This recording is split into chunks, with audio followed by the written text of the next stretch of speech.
Bonjour à tous et bienvenue en direct sur Public Sénat, ici à Marseille, où se déroule le 14e congrès des régions de France, un congrès qui se déroule sur fond de tensions entre l'exécutif et les collectivités territoriales. Hier, pour la première fois, les trois grandes associations d'élus représentant les communes, les départements et les régions se sont unies pour lancer l'appel de Marseille, dénonçant la politique recentralisatrice du gouvernement. Elles ont également lancé, là aussi pour la première fois, une association commune, territoire uni, manière pour elle de peser un peu plus face à l'exécutif. Et l'exécutif, justement, il était représenté ce matin par Édouard Philippe, le Premier ministre, qui est venu ici à Marseille prononcer le discours d'ouverture de ce congrès des régions de France.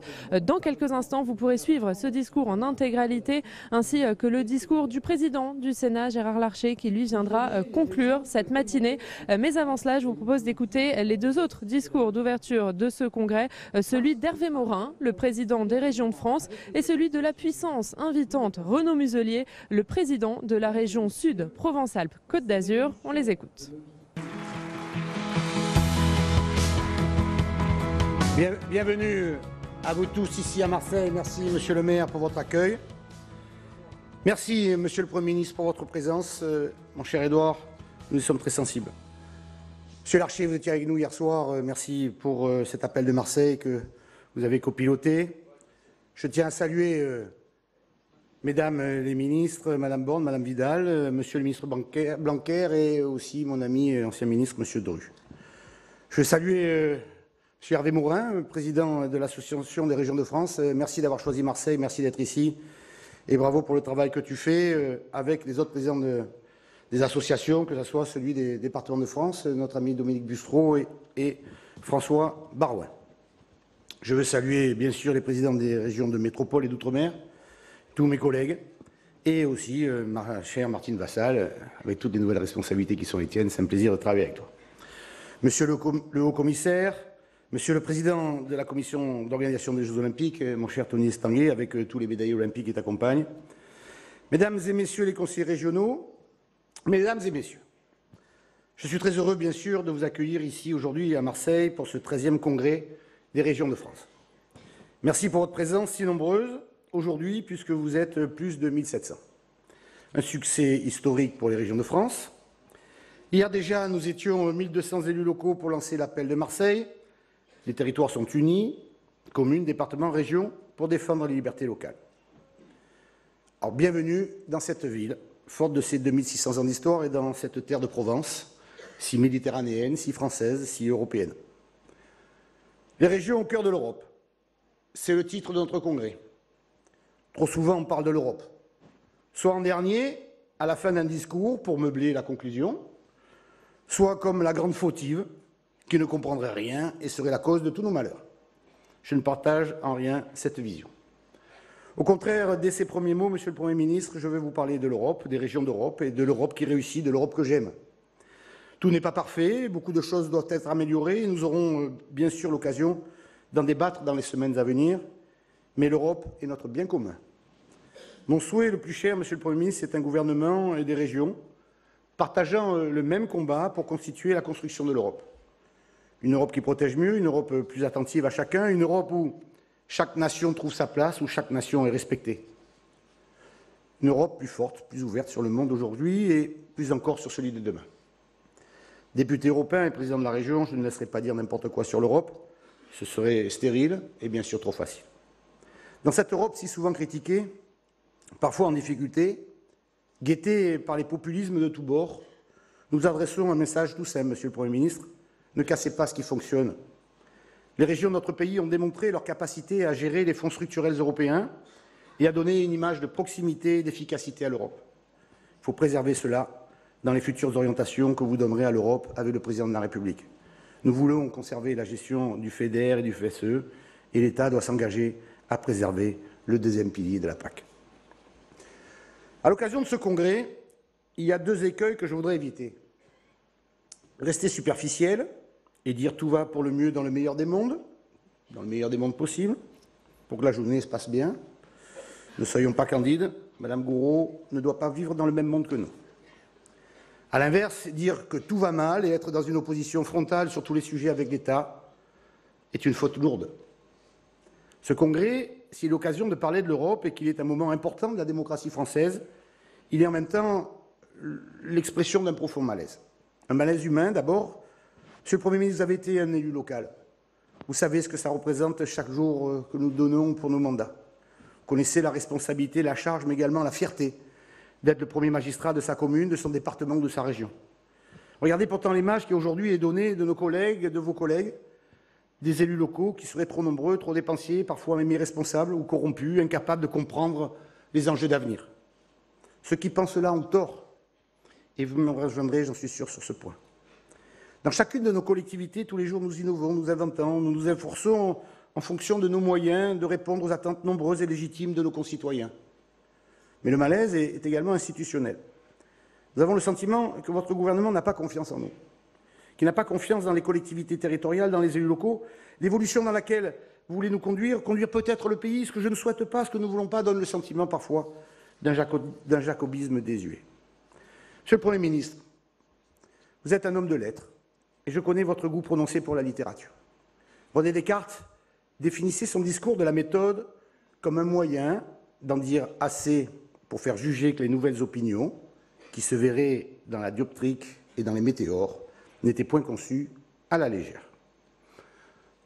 Sans avoir la prétention d'égaler Descartes, mais puisque déjà en 1637 il était question de méthode pour conduire la raison et chercher la vérité, je vais me permettre d'y faire référence. Monsieur le Premier ministre, nous sommes amis depuis longtemps et je vous en remercie. En tant qu'ami, je veux vous dire que je suis très heureux que vous ayez accepté de venir ici pour ce congrès des régions de France à Marseille. C'est un grand honneur de vous recevoir et un grand plaisir. En tant que président de région, je ne comprends pas toujours la méthode du gouvernement et elle peut parfois inquiéter un certain nombre de nos collègues. Vous allez nous l'expliquer, voire nous rassurer, j'en suis convaincu. Cette inquiétude ne repose pas sur des a priori, sur des positions partisanes ou polémiques. Elle traduit simplement le profond paradoxe dans lequel nous nous trouvons. On nous demande en juillet 2017 de co-construire des solutions pour réformer la France à l'occasion de la CNT et vous nous fermez la porte en septembre 2017 à Orléans. On parle de la République décentralisée et Mme Pénicaud pour une réforme technocratique en nous supprimant la compétence apprentissage. Et bien sûr, ce paradoxe peut se démultiplier, mais à côté de ça, et je tiens à saluer le travail d'une de vos ministres, Mme Borne, qui est efficace, qui a travaillé, qui nous donne des possibilités énormes dans le travail qui a été fait, et je tiens à l'en remercier. Merci Mme Borne pour ce que vous avez fait. Nous attendons donc beaucoup de votre présence parmi nous aujourd'hui. Nous attendons de ce congrès qu'il soit l'occasion pour le gouvernement de renouer avec le dialogue et la confiance. Nous attendons de ce congrès que les régions en sortent renforcées. La place centrale qu'elles occupent dans notre République doit être clarifiée.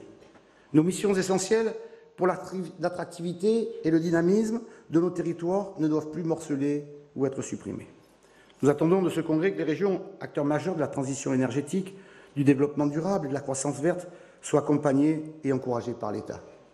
Nous attendons enfin que nos libertés soient tout simplement respectées. Au fond, et je vous le dis très sincèrement, je pense au nom de tous que nous ne voulons aucun affrontement avec l'État, jamais. Il est stérile, inutile, dangereux. Nous voulons simplement être respectés, considérés et essayer avec vous de co-construire. Nous voulons la réussite de la France. Il ne s'agit pas désormais, au vu des tensions qui se font jour, de nous renvoyer à je ne sais quelle réunion technique, dossier par dossier, administration centrale par administration centrale.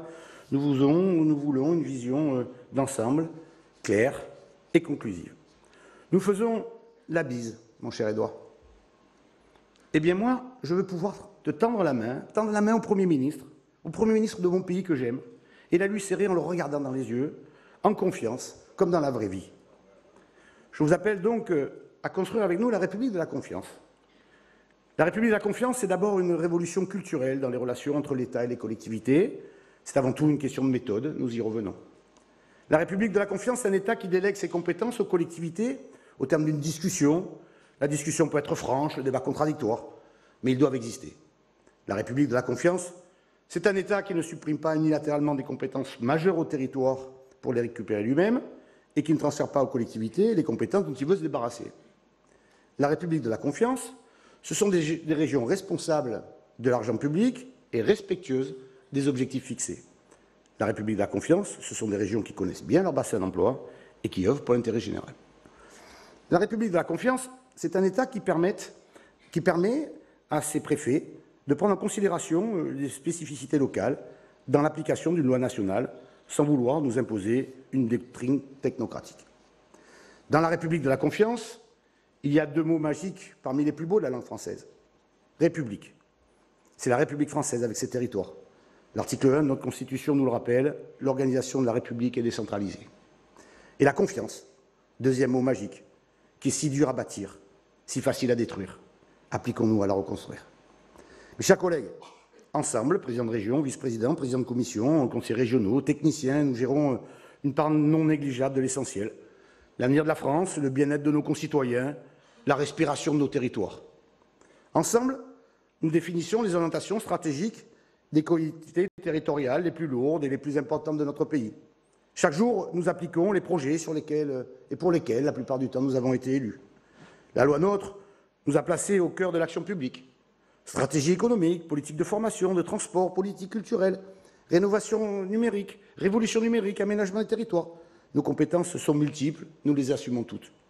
Ici, dans notre belle région, notre région sud, avec la majorité, nous avons fixé une méthode, autorité, écoute, proximité. Nous avons essayé de fixer un cap, avoir des résultats sur 3 ans et une vision sur 20 ans. On peut se retrouver dans cette démarche, Monsieur le Premier ministre. Et j'ai défini un axe central pour donner du sens à nos décisions, avoir une cope d'avance pour mieux peser sur tous les investissements régionaux et créer un cercle vertueux dans lequel toutes les collectivités et tous les habitants peuvent se retrouver. Pour y parvenir, j'ai besoin de l'engagement quotidien des élus de ma majorité. Et je profite de cette occasion pour leur dire combien je suis heureux de travailler avec eux et fier de cette équipe majoritaire. Je crois qu'il en est de même pour tous les élus dans toutes les régions. Nous sommes tous passionnés, engagés, volontaires, déterminés. C'est toi qui en parleras le mieux, Hervé, tout à l'heure, puisque c'est toi, notre président, et qui organise cette réunion. Mais pour nous donner toutes les chances de succès, en plus de travailler entre nous, nous avons l'impérieuse nécessité d'avoir à nos côtés un État fiable, fort et déterminé à nous aider. Un État respectant sa parole, écoutant ses partenaires et ne changeant pas les règles du jeu au milieu de partie. Un État qui dialogue et qui fait confiance. Je sais qu'on peut avoir confiance en toi, je sais qu'on peut avoir confiance dans ta parole, monsieur le Premier ministre. Et donc, au-delà de l'appel de Marseille, cette main que nous avons tendue encore hier, nous voulons vous la serrer. C'est la République de la confiance que j'appelle de mes voeux. C'est cette seule méthode pour respecter les libertés locales que nous défendons ardemment. Vous voyez, monsieur le Premier ministre, vous avez devant vous des élus compétents, responsables, sereins, sérieux, mais déterminés comme jamais et attentifs à la réussite de notre beau pays, la France, que vous gouvernez, au sein de cette Europe nécessaire et bénéfique. Merci pour votre présence. Nous y sommes très attentifs et merci pour l'amitié que vous nous témoignez. Vive les territoires, vive la République, vive la France. Merci. Merci, monsieur Renaud Muselier, président de la région Provence-Alpes-Côte d'Azur. J'appelle à présent monsieur Hervé Morin, président de Région de France.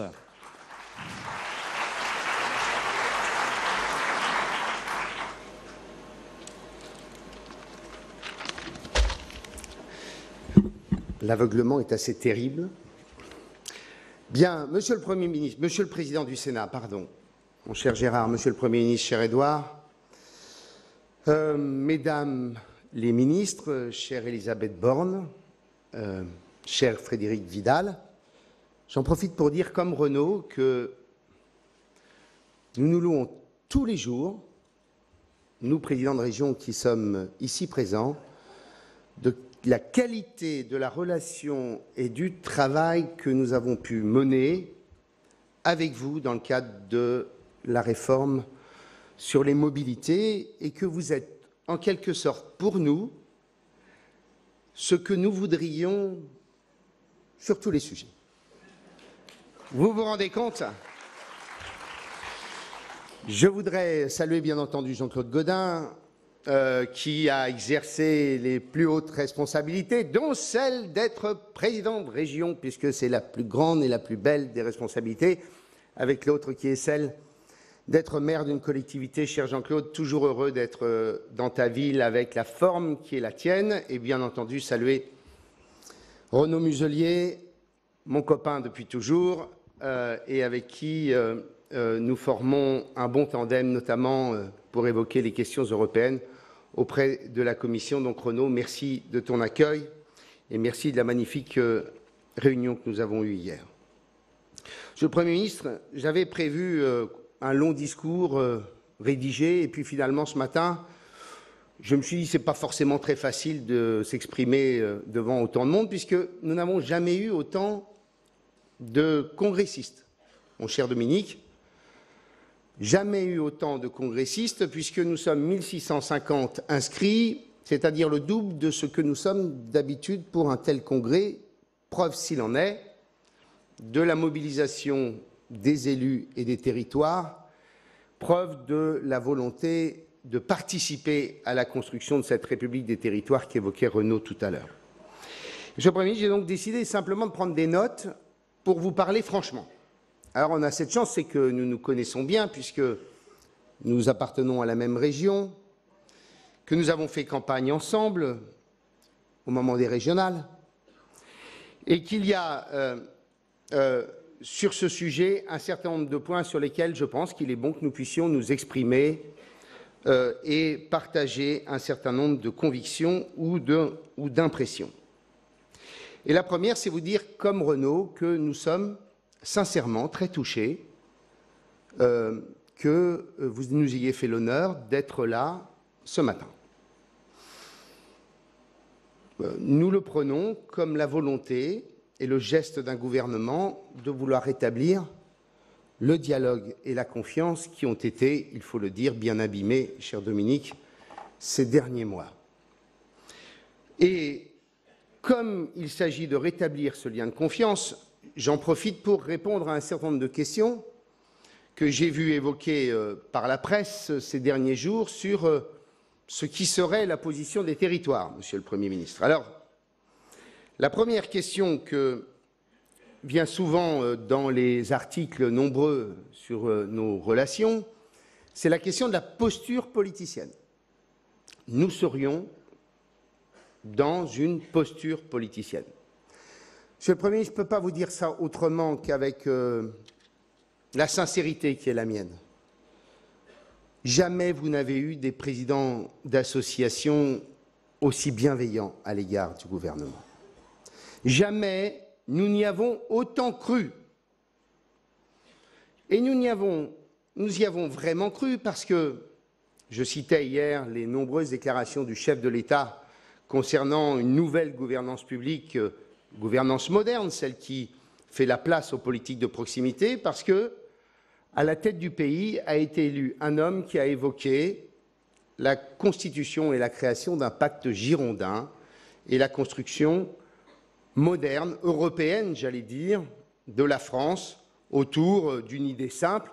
Le régalien et le régalien économique, c'est du domaine de l'État. Les politiques de proximité sont celles qui sont dans le champ des collectivités. Et c'est parce que les collectivités ont la capacité d'agilité, d'innovation, d'expérimentation, la capacité de produire et de construire et de co-construire des politiques avec la finesse des préoccupations de chacun des territoires, que la plupart des pays européens, disons-le, s'en sortent mieux que nous quand il s'agit de gouvernance publique. Je lisais ces chiffres, je ne sais pas ce que ça vaut, mais comme ils étaient issus d'un travail universitaire, je vais finir par croire que c'était exact.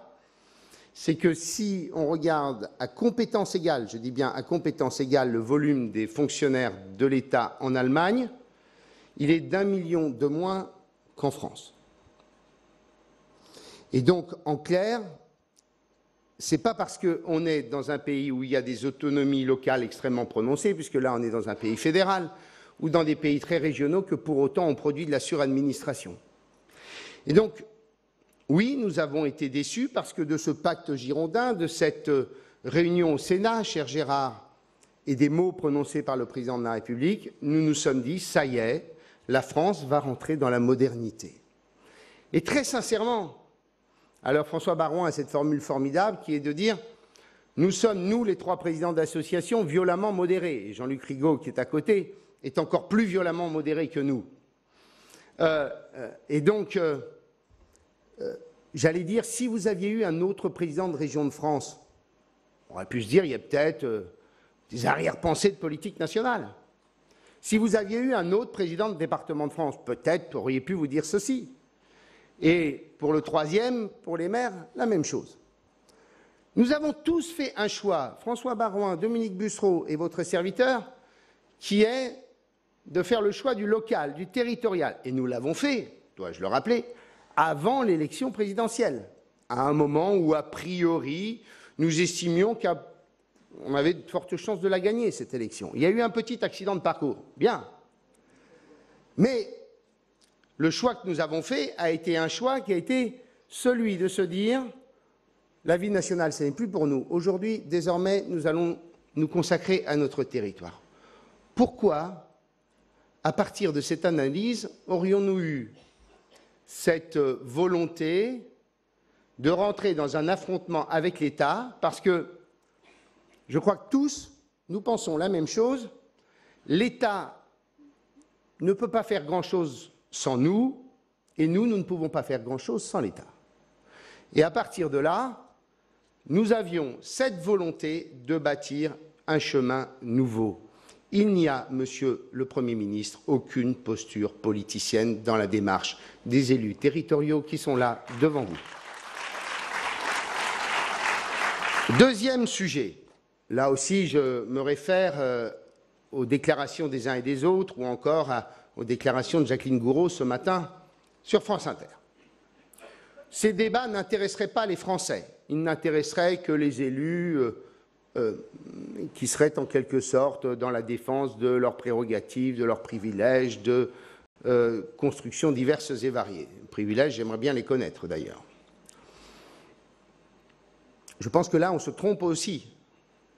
Je pense qu'à travers bien des sujets, nos compatriotes ont le sentiment qu'on gagnerait beaucoup en efficacité si on était dans la proximité. Je ne vais pas citer beaucoup d'exemples, je vais simplement en citer un, qui est le Mont-Saint-Michel. Parce que Loïc Chéné-Girard l'aime bien cet exemple. Quand on se dit, finalement, c'est qu'une histoire de débat, de compétences, etc. Non, ça concerne la vie de nos compatriotes. Pardon pour cet exemple normand et un peu breton.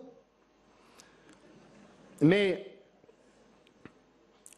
il y a une décision du Premier ministre en mars 2017 de la construction d'un EPIC pour le Mont-Saint-Michel. Une décision que vous avez confirmée en juin 2017. Nous sommes en septembre 2018. Nous n'avons encore eu pour l'instant qu'une seule décision de principe et un préfet préfigurateur. Eh bien, moi, je peux vous dire que pour tous les acteurs du tourisme de la baie du Mont-Saint-Michel, ce n'est pas simplement une question d'élus. Quand le ministère de l'Agriculture empêche la région Normandie de bâtir un fonds d'investissement pour permettre de faire sortir des bateaux neufs des ports de Normandie, ce qui n'est pas arrivé depuis 25 ans, et que le ministère de l'Agriculture nous explique que c'est contraire aux règles européennes, et qu'au bout du compte, la Commission européenne confirme que nous avons le droit de procéder de la sorte. Ce n'est pas un débat qui concerne simplement les relations entre le président de la région Normandie et l'État. Je peux vous dire que les pêcheurs de Normandie l'attendent, ce fonds. Et donc, sur tous ces sujets, ne nous trompons pas, il y a derrière tout cela des concitoyens et des compatriotes qui attendent des solutions. Quand on parle de développement économique cher à Alain Rousset, ce qu'attendent nos chefs d'entreprise, c'est qu'on soit en capacité d'innover, de porter leurs perspectives de développement, de les soutenir à l'exportation. Et nous avons aimé, Monsieur le Premier ministre, ce qu'a proposé Jean-Yves Le Drian lorsqu'il a décidé de confier aux régions le pilotage du soutien à l'export des PME et des PMI avec le soutien de Business France, organisme de l'État. Mais en même temps, reconnaissons, chère Valérie Pécresse, bonjour, je t'en prie, et en même temps, quand nous lisons ou nous entendons qu'il y aurait désormais des politiques industrielles territoriales menées par l'État, on se dit qu'il y a tout de même quelque chose d'illogique dans le système. Ces politiques-là, elles doivent être portées par les territoires. Est-ce qu'on veut bien simplement, puisqu'on fait souvent la comparaison avec l'Allemagne, retenir une chose simple? Nous consacrons, nous, 800 millions d'euros, nous, régions, pour le soutien aux entreprises et à l'innovation des entreprises quand l'Allemagne accorde aux Landes 10 milliards pour faire le même boulot. Et me semble-t-il, nous sommes en capacité de construire des écosystèmes régionaux dans lesquels, en effet, la compétition entre les territoires amène globalement le pays à pouvoir faire mieux, parce que chaque territoire essaie de faire le mieux possible. Et donc, Monsieur le Premier ministre, je ne crois absolument pas à cette idée qui serait simplement voilà, un débat classique entre élus qui s'interrogent sur les compétences et les prérogatives des uns et des autres. Je pense qu'au bout du compte, nos compatriotes ont très clairement, alors ils ne savent pas l'écrire, ils ne savent pas forcément le dessiner précisément, mais ce qu'ils ressentent, et ce qu'a dit Renaud Muselier, c'est qu'il y a aujourd'hui un problème de proximité. Et que nous le vivons, nous aussi, Monsieur le Premier ministre, à travers la première question, qui est une question de méthode. De méthode. Et à travers la méthode, ce n'est pas simplement une question de forme. C'est aussi, en quelque sorte, l'expression, ou tout du moins le sentiment que cela donne quand la méthode n'est pas la même. Pardon, Dominique, de prendre un exemple départementaliste. Mais quand, sur le plan pauvreté, l'Association des départements de France n'est pas invitée à la réflexion et qu'il s'agit de la compétence majeure des départements, on peut tout de même s'interroger sur, en quelque sorte, la reconnaissance qu'on peut donner à ces collectivités dont c'est la première des responsabilités. Imaginons qu'Elisabeth Borne nous aurait fait la même chose sur la mobilité. On aurait trouvé ça tout de même assez curieux quand, grosso modo, les régions ont la totalité des compétences sur la mobilité, avec une petite partie confiée aux intercommunalités. Je prends un deuxième exemple. Je vais citer les choses, il faut que les choses soient dites. La loi Pacte, portée par mon camarade Le Maire, nous n'avons pas été consultés. Je croyais que nous avions la compétence sur le soutien aux entreprises. La formation professionnelle, on doit représenter à peu près 80% des budgets consacrés à la formation hors pic. Nous avons eu un discours de la ministre du Travail nous expliquant que certes on nous enlevait l'apprentissage, mais qu'on nous donnerait la gouvernance commune sur la formation professionnelle, la gouvernance complète sur la formation professionnelle. Alain Rousset et moi-même avons demandé d'expérimenter la conduite des politiques de l'emploi. Tous les matins, on entend des chefs d'entreprise nous dire « je ne trouve pas de main-d'œuvre ». Je pense que c'est d'ailleurs le frein majeur aujourd'hui à la croissance, c'est l'insuffisance de main-d'œuvre pour l'économie française. Plus peut-être même que les prélèvements obligatoires. Moins autant. Eh bien, a-t-on été consulté un tant soit peu sur la question de la gouvernance de la formation professionnelle? Certes, ça concerne les partenaires sociaux, nous sommes d'accord, mais ça nous concerne aussi quand nous y consacrons des centaines de millions d'euros dans chaque région. Et est-ce qu'un jour, on va se poser cette question simple, qui est systémique? Pourquoi nous sommes dans une telle pénurie de main-d'œuvre? Il y a la question de la réforme de l'assurance chômage, chacun son avis, mais il y a une autre question, c'est qu'il n'y a pas de pilotage de la formation professionnelle. Parce qu'il y a des acteurs infinis, parce qu'il y a Pôle emploi d'un côté, parce qu'il y a nous, parce qu'il y a les organisations professionnelles, les OPCA, et qu'un jour, il serait peut-être bon qu'on se dise qu'on a besoin d'avoir une collectivité qui soit maître d'œuvre et pilote de la formation professionnelle et des politiques de l'emploi pour essayer de bâtir par bassin d'emploi, avec des conduites très fines, cette question-là qui est une question essentielle pour le pays, parce qu'on est tout de même dans un schéma absolument ahurissant d'un pays encore de chômage de masse et pour lesquels la plupart des secteurs de l'économie sont incapables de trouver la main-d'œuvre dont ils ont besoin. Je prends un dernier sujet, c'est celui de ce matin. J'ouvre la presse et je vois le ministre de la fonction publique, j'imagine que ça doit être lui, je n'ai pas lu qui était à l'origine de ça, mais qui dit on va aider les collectivités locales à passer aux 35 heures. Eh bien, mon pote, c'est déjà fait. La région Normandie, elle l'a fait. Et mon pote va voir dans la fonction publique d'État et reprend les rapports de la Cour des comptes pour demander à l'ensemble de la fonction publique d'État de passer à 35 heures. Parce que moi, je vais lui en sortir des rapports de la Cour des comptes sur les fonctionnaires de l'État qui seraient non pas 35 heures. Puis je vais quand même lui dire une chose, c'est qu'il y a quand même beaucoup de fonctionnaires des collectivités locales qui travaillent beaucoup plus de 35 heures par semaine. Qui sont totalement engagés. Mais enfin, est-ce qu'on connaît une construction qui consisterait à parler d'une politique sans avoir même passé un coup de fil aux 3 présidents des collectivités qui gèrent ces fonctionnaires? Enfin, c'est quand même, on est quand même du domaine de l'ahurissant. Et donc, à travers ces questions de méthode, on crée la construction de l'incompréhension. Parce qu'au bout du compte, on se dit que si on ne prend même pas l'effort de nous passer un coup de téléphone, c'est que, grosso modo, on a une espèce de condescendance à l'égard d'élus qui sont, ayant appartenu à ce monde, qui considèrent, grosso modo, que les élus, quand on est fonctionnaire de l'État, eh bien, ce sont en général des magots et souvent, peut-être, et en même temps, des incompétents. Eh bien non, c'est pas vrai, parce que quand on regarde la gestion des collectivités locales, moi je me réfère à la Cour des comptes qui, il y a 48 heures, a produit un rapport pour, au contraire, signaler la rigueur de la gestion des collectivités depuis 4 ans. Et oui, nous avons mal vécu le pacte financier. On ne va pas refaire le débat, on l'a fait 10 fois. Mais on l'a mal vécu pour une raison simple.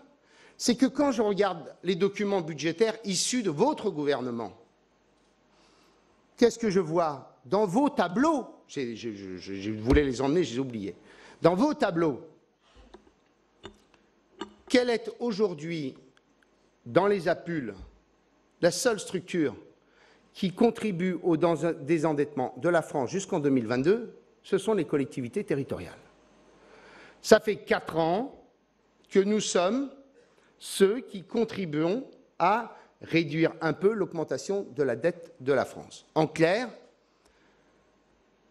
l'endettement croissant de la France, il est essentiellement lié à l'État et, jusqu'à hier, la sécurité sociale, qui sont sous la tutelle de l'État. Et donc, oui, on a mal vécu une leçon qui nous semblait d'autant plus injuste, pour employer des mots modérés, injuste que depuis 3 ans, les dépenses de fonctionnement des collectivités baissent. Et que nous faisons tous des efforts gigantesques pour construire un modèle dans lequel on préserve nos capacités d'investissement. Et nous avons 1000 fois intérêt à travailler ensemble. Et même si on n'a pas envie de bosser avec les collectivités locales, il y a au moins des éléments de raison qui nous devraient amener l'État à intégrer des choses simples. J'en cite qu'une seule pour ne pas être trop long. L'investissement de l'État hors défense, je salue Jean-Michel Blanquer qui vient d'arriver, avec lequel il est aussi agréable de travailler. Nous avons l'investissement des collectivités, c'est 53 ou 55 milliards.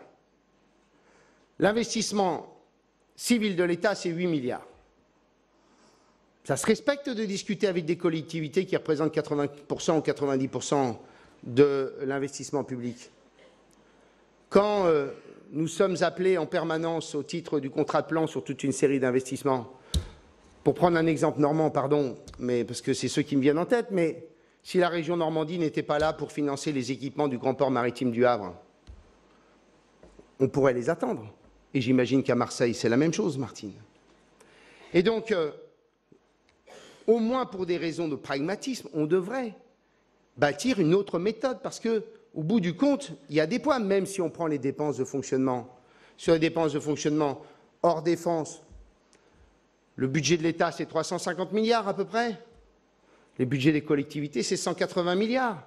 Ça se respecte, un ensemble qui fait 180 milliards dans la construction d'une nation. Eh bien, ce que nous demandons, c'est un changement de méthode, Monsieur le Premier ministre. Ce que nous demandons, c'est qu'à travers que nous co-construisions ces politiques. Nous avons su le faire sur un certain nombre de sujets. Pardon de citer toujours votre ministre des Transports, mais sur la loi sur les mobilités, ça va finir par être gênant, je sais. Mais c'est pas grave, tant pis pour vous. Vous n'aviez qu'à être moins aimable.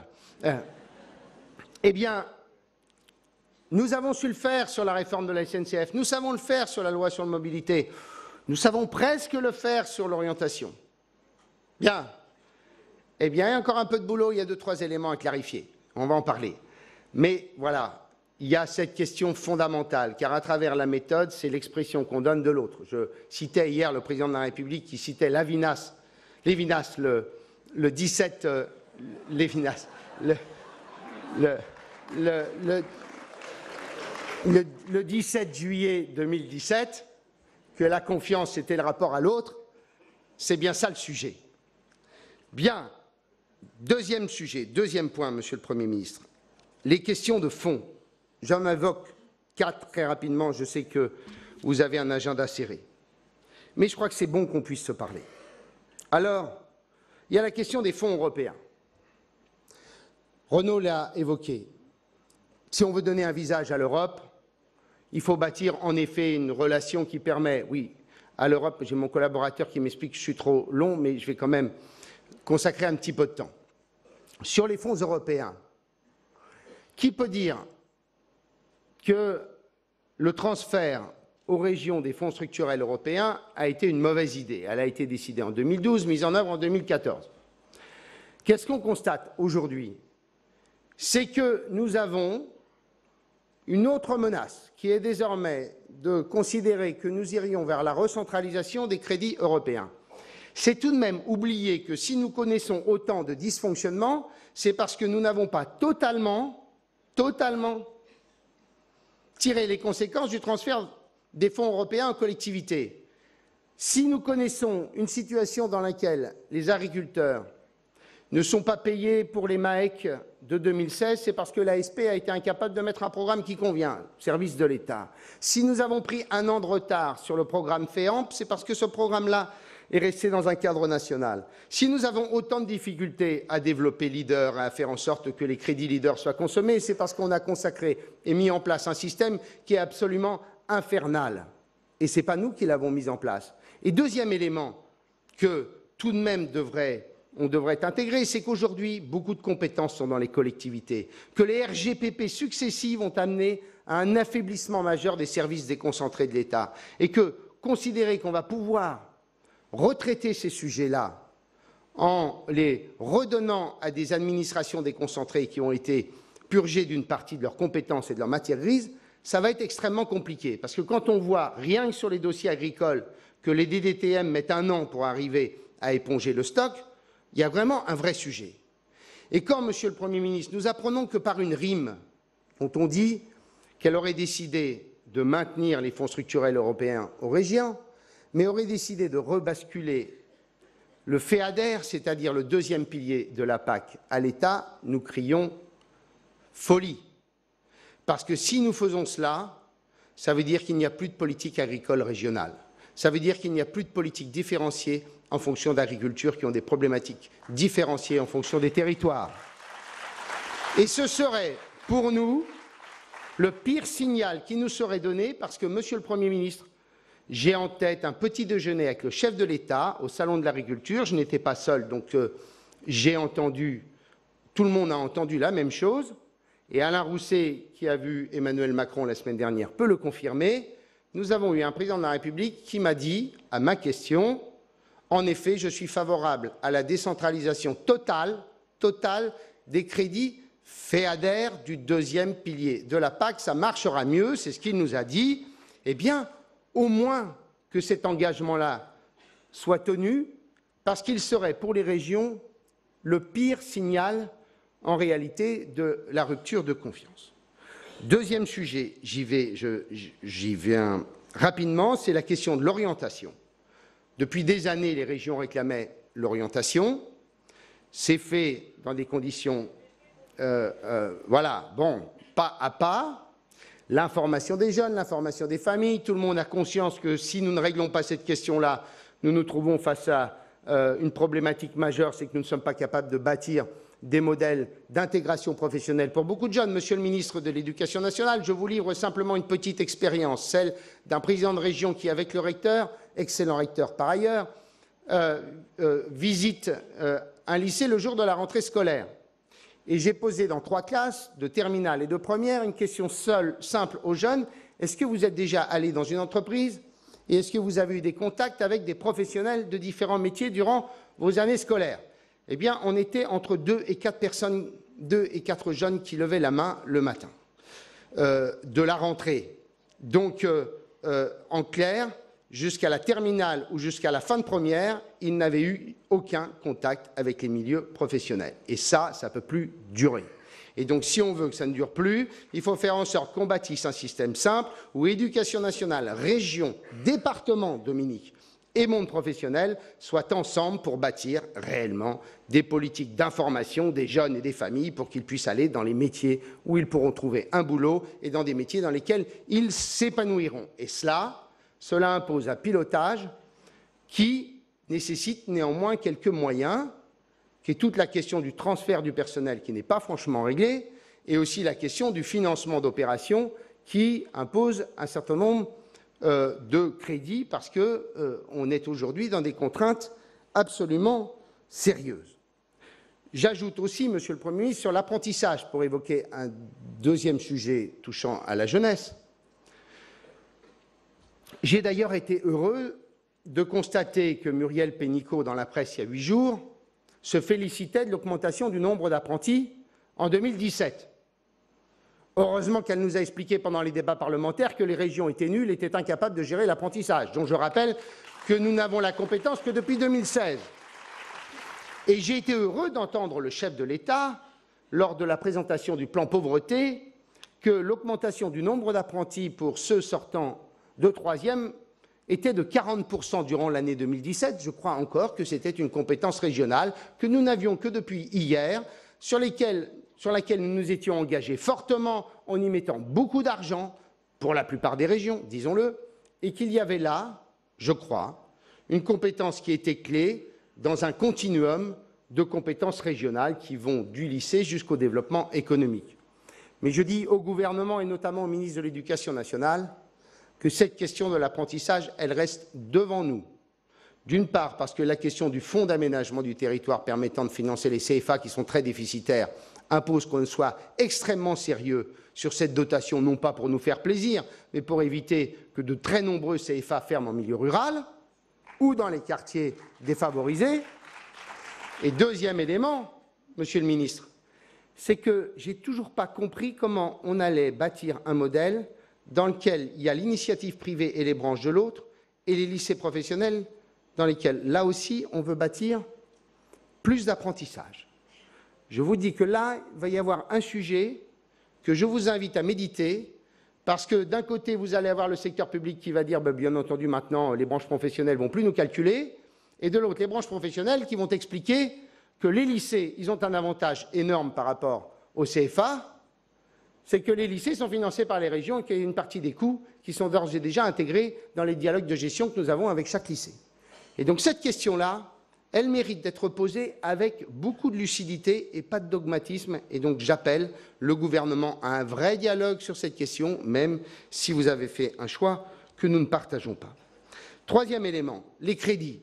Ces crédits, Monsieur le Premier ministre, ce n'est pas le sujet central. Mais ce que nous demandons, c'est simplement qu'ils soient stabilisés, que nous ayons un accord avec l'État qui nous mène jusqu'en 2022 à une courbe financière sur laquelle on ne revient pas chaque année. On ne peut pas continuer à être dans un modèle où chaque loi de finances ou chaque loi de finances rectificative, on prend un nouveau coup sur le museau. On nous explique l'année dernière qu'en nous donnant la TVA, il n'y avait plus besoin des 450 millions d'euros du fonds de dotation lié au transfert des compétences sur les questions économiques entre les départements et les régions, et de découvrir avant-hier dans la loi de finances qu'on nous faisait un prélèvement sur la TVA pour financer le fonds de compensation de la TVA, oui, ma chère Valérie, qui fait qu'on va nous prélever 110 millions à terme sur cette question. Donc en clair, où est-ce qu'on va? On ne peut pas à la fois nous dire hier, OK, maintenant les choses sont stabilisées, vous n'avez plus rien, mais vous avez une recette qui est dynamique, et de l'autre, l'année suivante, se retrouver à nouveau avec un prélèvement supplémentaire. Il y a là tout de même un vrai sujet. Deuxième élément sur les crédits stabilisés, c'est bien entendu l'exécution du contrat de plan. Il faut absolument qu'on soit au rendez-vous. On ne peut pas être à mi-parcours à moins de 25% d'exécution. Il y a là un vrai sujet sur des équipements que Jean-Claude Gaudin attend pour Marseille, comme nous les attendons dans toutes les régions. Et dernier sujet, et j'en ai terminé, c'est toute la question de la différenciation et de l'expérimentation.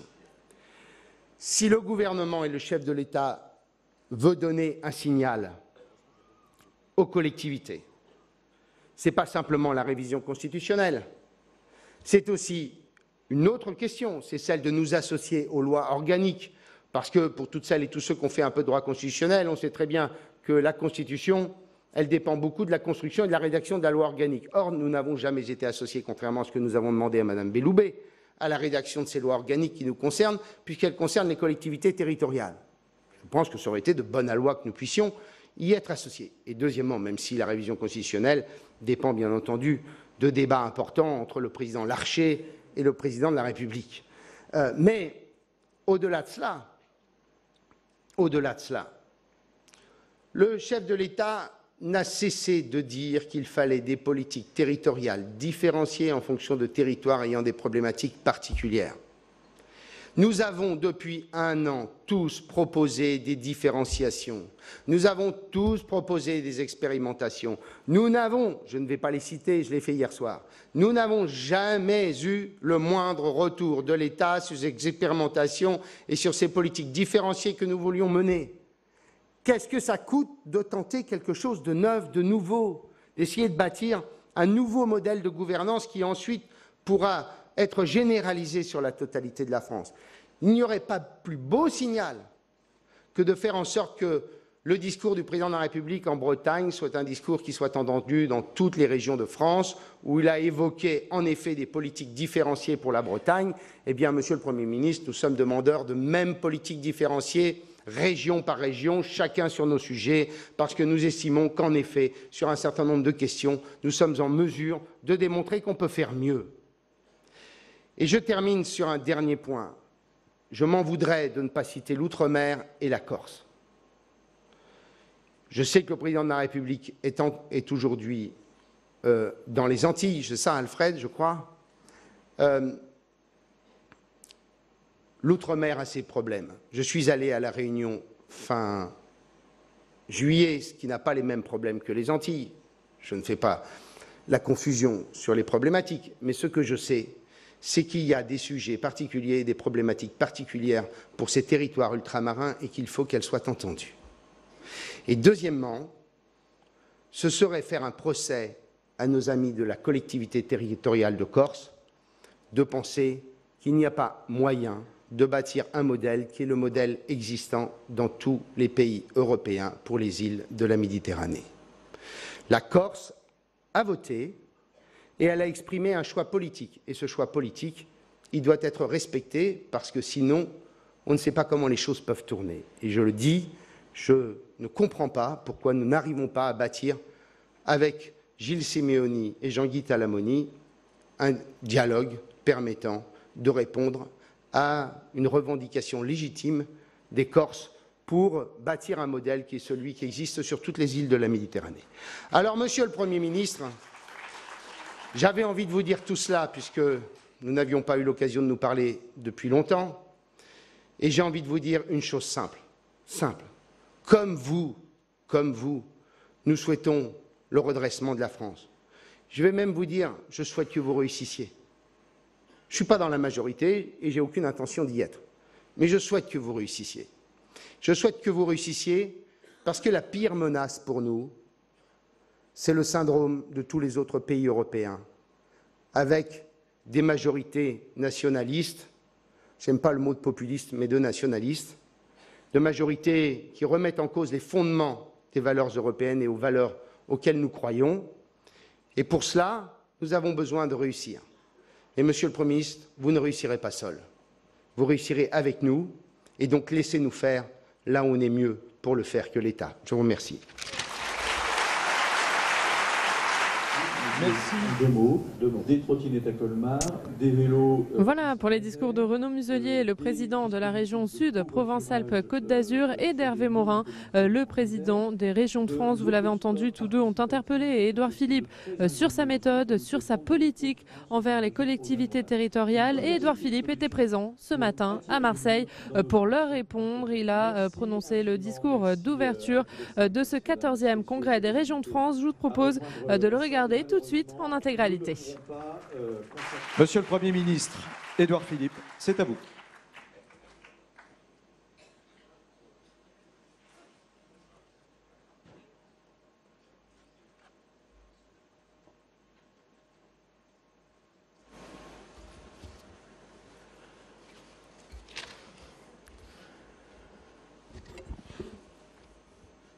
Monsieur le maire, monsieur le président du Sénat, mesdames et messieurs les ministres, mesdames et messieurs les présidents de conseils régionaux, monsieur le président cher Hervé, monsieur le président cher Renaud, mesdames et messieurs les présidents, il y a beaucoup de présidents aujourd'hui. Je les salue tous et je salue aussi les autres. Je suis très heureux d'être ici. Cher Jean-Claude, cher Renaud, très heureux d'être à Marseille ce matin. Quand je suis arrivé dans ce magnifique palais, la presse m'a hélé en me demandant quel était mon état d'esprit. J'ai répondu à la volée, excellent. Excellent. Excellent parce que je suis heureux d'être à Marseille, accueilli par des amis, dans cette ville absolument magnifique, qui se transforme à un rythme visible, et qui fait aussi la fierté de notre pays. Heureux de retrouver des amis, car je vois beaucoup de... Enfin, là, je ne les vois plus très bien, parce que c'est vrai qu'on ne voit pas grand-chose quand on parle ici, mais je vois beaucoup de visages amis dans cette salle. Et heureux parce que ça me donne l'occasion d'aborder un sujet qui me passionne depuis très longtemps, depuis aussi longtemps que mon engagement politique, qui a d'abord été local, et d'avoir l'occasion d'évoquer et de répondre à un certain nombre de questions qui se posent, de remarques qui sont formulées, d'appels qui sont lancés. Je suis tellement heureux d'être heureux ici ce matin avec vous que je serais bien arrivé hier soir. Mais j'ai cru comprendre que c'était compliqué de pouvoir échanger en direct hier soir, alors que c'était l'objectif, de dialoguer sur ces questions qui nous rassemblent tous et qui sont essentielles. C'est pour ça que je vais essayer d'en dire quelques mots ce matin. Vous m'avez, cher Hervé, parlé avec franchise et amitié, et vous avez placé le sceau de cette séance de ce matin sous le double sceau de la franchise et de l'amitié. Je vais donc m'inscrire exactement dans cette ligne de la franchise et de l'amitié. J'ai lu hier soir, je l'ai relu ce matin avec attention, l'appel pour les libertés locales que les trois grandes associations, cher Dominique, d'élus locaux ont publié et lancé hier. Et je dois dire qu'il ne manque pas de style, il ne manque pas d'allure. Peut-être, si je peux me permettre un avis, il m'arrive d'y trouver qu'il manque peut-être un peu de nuance, mais peut-être que je ne suis pas complètement dans la cible. Ou peut-être que je suis justement la cible, je ne sais pas, mais en tout cas, il mérite qu'on en discute. D'abord, un appel pour les libertés locales. Qui peut être contre? Évidemment pas moi. En aucune façon. Vous l'avez dit, cher Hervé, avant d'avoir la chance et l'honneur de devenir maire du Havre, j'ai été conseiller régional. On a même siégé exactement sur les mêmes bancs. Alors, il y avait une petite travée qui nous séparait, mais c'était une travée géographique. Sur le fond, je crois que nous étions assez d'accord. Et puis les différences partisanes. J'ai ensuite siégé au conseil départemental de Seine-Maritime. J'ai été 10 ans adjoint au maire de la ville du Havre. Tout mon engagement politique, il est avant tout un engagement local. Et je sais que la liberté locale est la contrepartie de la capacité que nous avons à transformer nos territoires. à les transformer réellement, à les comprendre, à les sentir, à les incarner et à les transformer. Vous lancez un appel au dialogue. Là aussi, vous ne me verrez jamais sur une autre ligne que celle du dialogue. Jamais. Jamais. J'aurai l'occasion d'y revenir à l'occasion de ce discours pour illustrer ce que je crois vrai dans la façon dont nous travaillons ensemble et dans la façon dont nous pourrions travailler à nouveau ensemble. Dans cet appel, je suis d'accord avec beaucoup de choses en vérité. Oui, à l'évidence, les grandes transitions numériques, écologiques, vont se réussir sur nos territoires. On peut faire un appel aux consciences au niveau national, on peut mettre en place un certain nombre de mécanismes au niveau national, mais la réalité de la transformation, elle sera bien entendu locale, elle sera incarnée localement, réalisée localement. Si j'ai présenté la semaine dernière, ou même la semaine précédente, le plan vélo à Angers, c'était justement pour montrer comment une ville, une agglomération, pouvait s'engager et concrètement déjà transformer les choses. Je ne dis pas qu'Angers est le seul territoire qui se soit vigoureusement engagé sur la voie d'une politique favorisant l'usage du vélo, mais il est vrai qu'à Angers, c'est particulièrement le cas. Comme vous, je ne crois pas que l'avenir de la France et de ses territoires puisse se résumer au succès des métropoles. Chère Madame la Présidente. Mais je ne crois pas que la France puisse réussir sans le succès des métropoles. Et je pense que de ce point de vue-ci, nous sommes d'accord. Je n'ai jamais vu un président de région, un président de département, un élu local même, considérer que contraindre le succès des métropoles, enfermer ce potentiel exceptionnel de développement métropolitain, pouvait en quoi que ce soit constituer un point positif pour notre pays. Mieux relier ce développement métropolitain avec les territoires qui l'entourent, c'est indispensable, ça c'est certain. C'est d'ailleurs, Monsieur le Président, Mesdames et Messieurs, ce que j'ai dit la semaine dernière au congrès de France urbaine, qui réunit les grandes collectivités municipales et les intercommunalités et les métropoles, et ils en conviennent de ce point de vue parfaitement. Bien sûr que la décentralisation de rapprocher les centres de décision des investissements. Vous avez rappelé, Monsieur le Président, la puissance, l'importance des investissements des collectivités territoriales, et c'est le jeu même de la décentralisation de faire en sorte que ces décisions puissent être prises au plus près, avec des élus qui assument leurs décisions et qui peuvent répondre des décisions qu'ils prennent. Bien sûr que les élus français œuvrent tous les jours pour lutter contre les décrochages et pour développer leur territoire. Évidemment, je suis d'accord, je l'ai vécu. J'en partage tous les points. Et je dirais que chaque partie de mon histoire et de ce que je suis s'inscrit dans cette ligne. Et j'aime beaucoup la citation de Gaston Defferre que vous tirez, si je ne me trompe, du discours du 27 juillet 1981 prononcé à l'Assemblée nationale lors du débat sur le projet de loi sur la décentralisation. Il se trouve que j'ai d'ailleurs relu ce discours. Qui est tout à fait fascinant, Monsieur le maire. Et tout à fait fascinant parce que, après la phrase que vous citez dans votre appel de Marseille, il y a des phrases qui sont très dures, je ne les prononcerai pas ici, mais très dures, y compris sur les possibles dérapages qu'il évoquait en matière de décentralisation. C'est un discours très intéressant, très intéressant. Je ne nie pas, Monsieur le Président, nos désaccords. Je ne nie pas non plus l'importance des efforts que l'État vous demande. Je ne nie pas non plus l'ampleur des transformations que nous engageons. Nous avons été mandatés pour les engager. Alors nous les engageons et mon objectif, c'est de faire en sorte que le cap qui a été fixé par le Président de la République devant les Français, il soit tenu. Et je pense d'une certaine façon, comme vous, que le sujet des relations entre l'État et les collectivités est suffisamment sérieux et important pour qu'il mérite une autre forme de débat, qui n'exclura jamais les désaccords, qui n'exclura jamais les coups de colère, qui n'exclura pas non plus les coups d'éclat,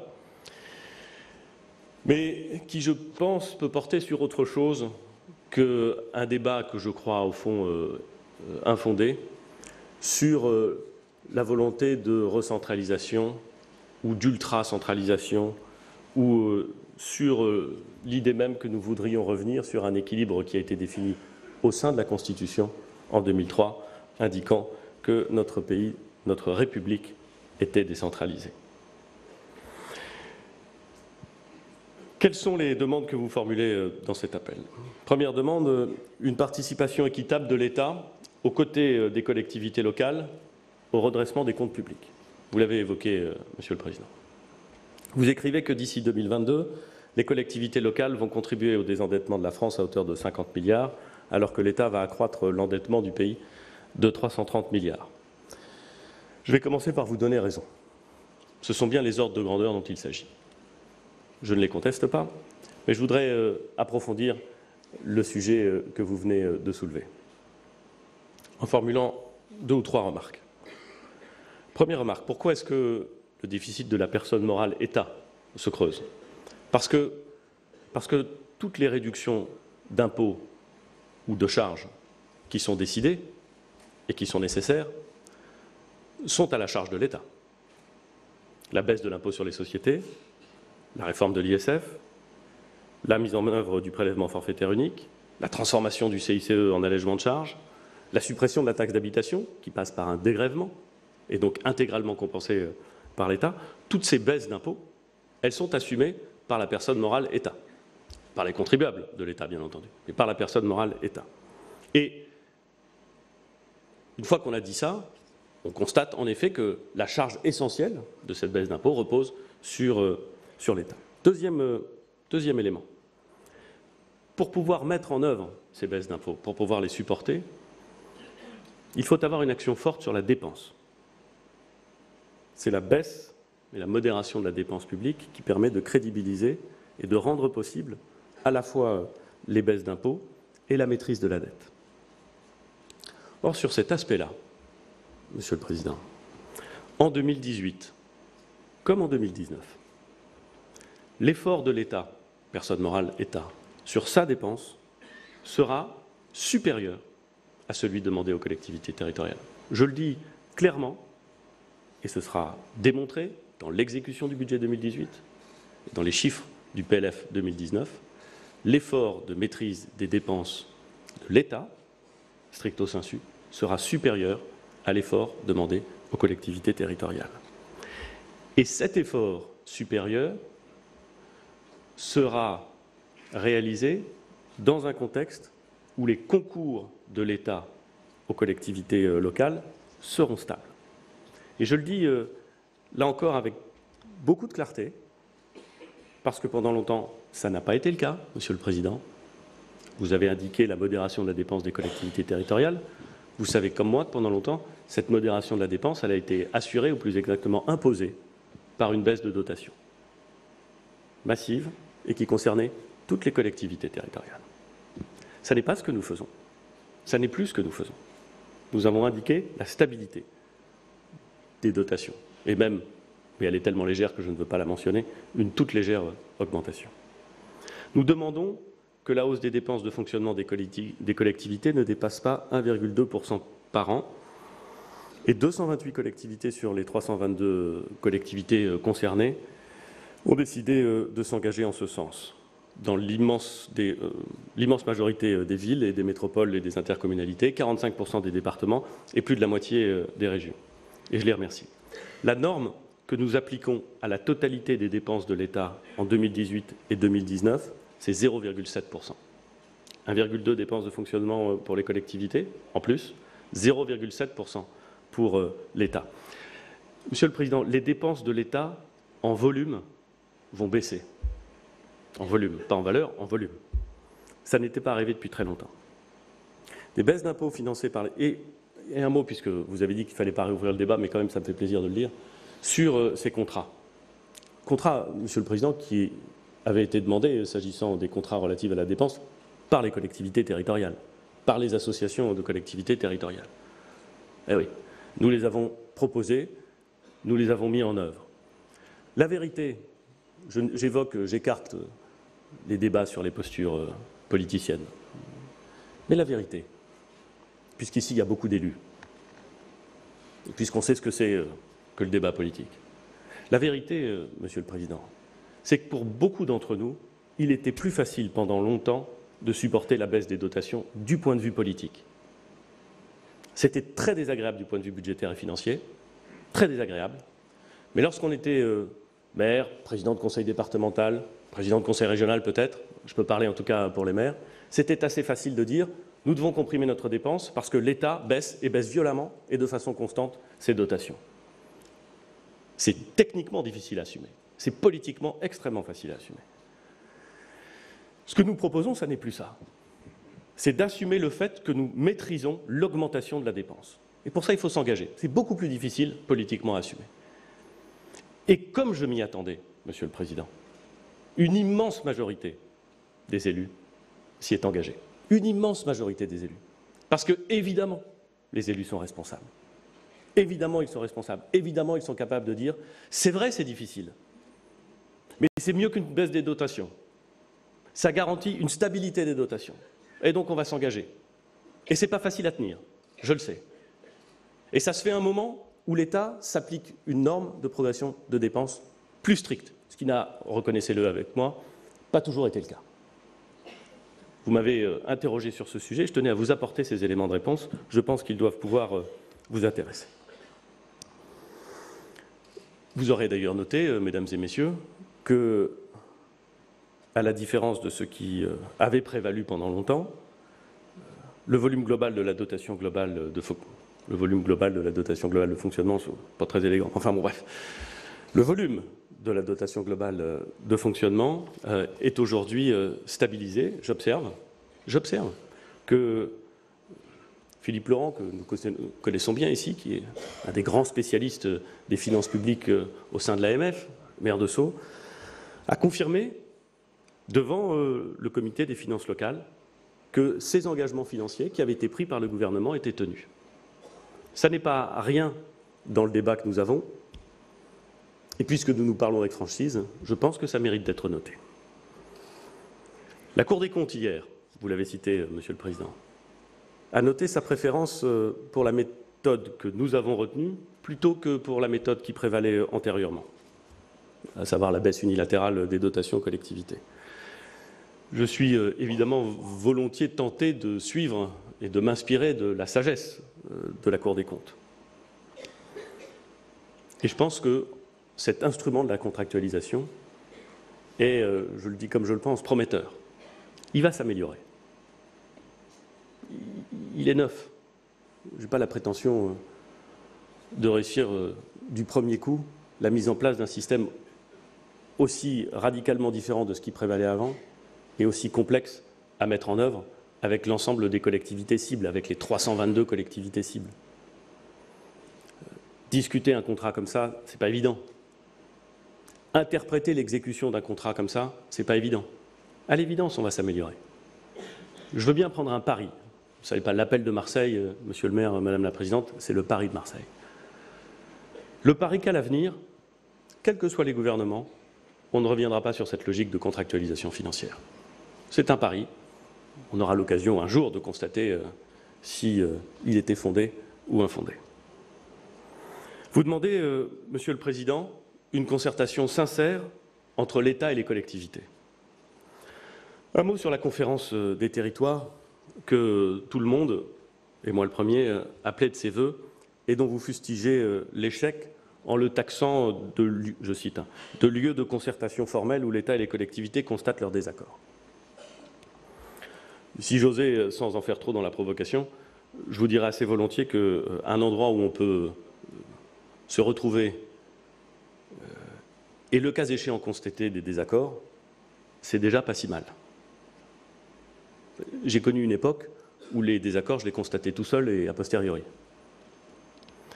Et donc, cette conférence nationale des territoires, dont je reconnais volontiers qu'elle peut évidemment être améliorée, elle permet à toutes les tranches de collectivités territoriales, pardon, je ne devrais pas utiliser ce terme comme ça, les communes, les intercommunalités, les départements, les régions, les petites communes, les communes moyennes, qui sont toutes représentées, les communes rurales, qui sont toutes représentées au sein de cette conférence nationale des territoires, d'échanger. Ça n'implique pas qu'elles se mettent d'accord, parce que c'est difficile. Mais nous échangeons et nous dialoguons sur l'ensemble des sujets qui sont inscrits à l'ordre du jour. Et vous savez parfaitement que cet ordre du jour, il n'est pas simplement le fait du gouvernement, mais qu'il est systématiquement concerté avec les associations d'élus. Dire « nous ne sommes pas d'accord », donc il n'y a pas de dialogue, c'est, à mon avis, renforcer le risque du blocage. Oui, nous dialoguons, et parfois nous ne sommes pas d'accord. Et parfois nous sommes d'accord. Et vous avez eu l'honnêteté de le dire d'ailleurs, et je vous en remercie, en mentionnant Elisabeth Borne, que je rementionne pour que sa modestie naturelle en souffre encore un peu plus. Bien sûr que nous discutons. Et bien sûr que sur certains sujets, nous avançons et nous sommes d'accord. Donc, améliorer la conférence nationale des territoires, oui, sans doute. Faire en sorte de lui enlever son caractère qu'elle a eu parfois, et qui me semble peu opérant de grande messe, oui, sans doute. En faire une instance de dialogue avec l'ensemble des collectivités territoriales. Et pas simplement un dialogue de strate à strate, de région à État, ou de département à État, ou de commune à État, ou de grande commune à État, mais bien un lieu où l'ensemble des collectivités territoriales, que vous avez, si j'ose dire, massées hier, soient bien présentes et représentées dans un dialogue avec le gouvernement et avec un certain nombre de parlementaires qui, eux aussi, participent, Monsieur le Président du Sénat, à cet exercice. Et j'en profite pour vous remercier d'avoir à la fois accueilli la première conférence nationale des territoires et participé lorsque il vous était possible à ces travaux. Nous avons réuni 7 fois cette conférence nationale des territoires. On y a discuté de l'équipement numérique du territoire, de la préparation de la révision constitutionnelle, et notamment de cette question de la différenciation, des compétences eau et assainissement, de la mobilité, de la fonction publique territoriale. Monsieur le Président, le sujet de la fonction publique territoriale a été inscrit à l'ordre du jour de cette conférence nationale, de l'instance de dialogue de la conférence nationale du territoire. Et il a été inscrit à l'ordre du jour. On a même fait, Monsieur le Président, des propositions en la matière dont on pensait qu'elles pouvaient être utiles et qui ont été écartées. Parce que le retour des collectivités territoriales, ça a été de dire non, finalement, ce n'est pas une bonne idée, on ne veut pas ça. Et on ne les a pas reprises. Si. Je ne dis pas que vous y étiez là, Monsieur le Président, vous n'êtes pas toujours. Mais, non, vous n'êtes pas toujours, c'est pas grave, c'est une décision politique qui vous appartient, je la respecte. Mais c'est un fait. Mais nous avons discuté de ces questions à la Conférence nationale des territoires. Au menu de la prochaine Conférence nationale des territoires, il va y avoir l'Agence nationale de cohésion des territoires, qui doit être créée. C'est utile de pouvoir en discuter ensemble. Il va y avoir à nouveau cette question de la fiscalité locale. Parce qu'avec la suppression de la taxe d'habitation se pose forcément la question, je dirais, avec la suppression de la taxe d'habitation et avec l'affectation aux régions d'une partie de la TVA, se pose forcément la question de repenser la fiscalité locale. Elle le mérite. Alors c'est un sujet redoutablement complexe d'abord et politiquement extrêmement difficile. Mais c'est justement parce que c'est redoutablement complexe et politiquement difficile qu'il est préférable qu'on puisse en parler dans la Conférence nationale des territoires plutôt que de ne pas en parler et avoir ensuite un débat qui sera au Parlement. C'est le lieu légitime de définition de ce qu'est la fiscalité, mais qui n'aura pas été suffisamment préparé par des échanges avec les collectivités territoriales. Et puis un mot pour dire que autour de la table, il y a des collectivités territoriales à cette conférence des territoires. Nous ne sommes pas d'accord sur tout, mais nous avançons. 4 associations d'élus sont systématiquement présentes. France Urbaine, l'ADCF, l'Association des petites villes de France, l'Association Villes de France. Elles nous ont fait parvenir en juillet un projet de feuille de route partagée pour la cohésion territoriale, qui est un appel, il n'a pas été formulé à Marseille, mais qui est un appel tout aussi intéressant sur justement la façon dont on améliore le fonctionnement de cette institution et sur comment est-ce qu'on peut envisager la construction collective de la suite. J'y répondrai à cet appel. Je le prends en compte, parce que, comme celui de Marseille, il dit des choses, et il dit des choses intéressantes sur la nécessaire coopération et concertation et dialogue entre l'État et les collectivités territoriales. Nous pouvons améliorer le fonctionnement de la CNT, mais j'y tiens. Je tiens à cet instrument. Nous pouvons faire en sorte qu'elle soit plus fluide, qu'elle soit moins formelle, sans aucun doute.